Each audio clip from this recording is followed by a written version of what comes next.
አብዛኛውን ጊዜ በንግድ ላይ የተሰማራው ማህበረሰብ ምንም አይነት የዋጋ ንረት ቢኖር ጉዳት አይደርስበትም። በአኗኗሩ ዘይቤ ላይም የሚደርስ ተጽዕኖ የለም።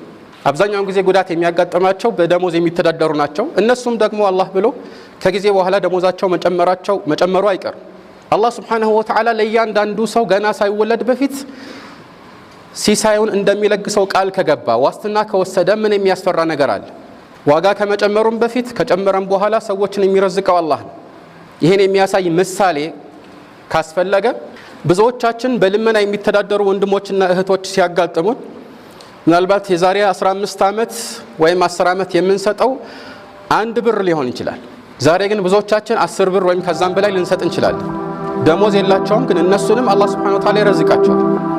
وما من دابة في الأرض إلا على الله رزقها ويعلم مستقرها ومستودعها كل في كتاب مبين በምድር ላይ ምንም አይነት የሚንቀሳቀስ ተንቀሳቃሽ እንስሳ ካለ አላህ ሪዝቁን የሚሰጠው ቢሆን እንጂ ሌላ የለም። ለሁሉም ይሰጣል፣ ለሰው ብቻ አይደለም፣ እኛ ለማናውቃቸው እንስሶችም ጭምር። ከዚህ አንፃር በእንዲህ አይነት ጊዜ ሰዎች እርስ በርስ የሚያወሩት ሁሉ በዚህ ዙሪያ የሚንዣበብ ከመሆን አልፎ በጣም መጨናነቃቸው ተገቢ እንዳልሆነ እንረዳለን። ሪዝቅ ከአላህ ዘንድ ነው የሚመጣው፣ አላህ ነው የሚቀድረው። وفي السماء رزقكم وما توعدون መልእክተኛችን عليه الصلاة والسلام لو أنكم تتوكلون على الله حق توكله لرزقكم كما يرزق الطير تغدو خماصا وتروح بطانا ይላሉ።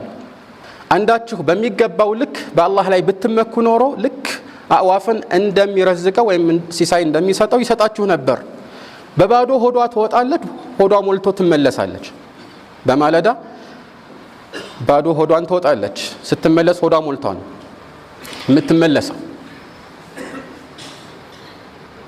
ያ ከመሆኑ ጋር ግን ይህ ሁሉ የዱንያ ጉዳይ መሆኑ መረሳት የለበትም።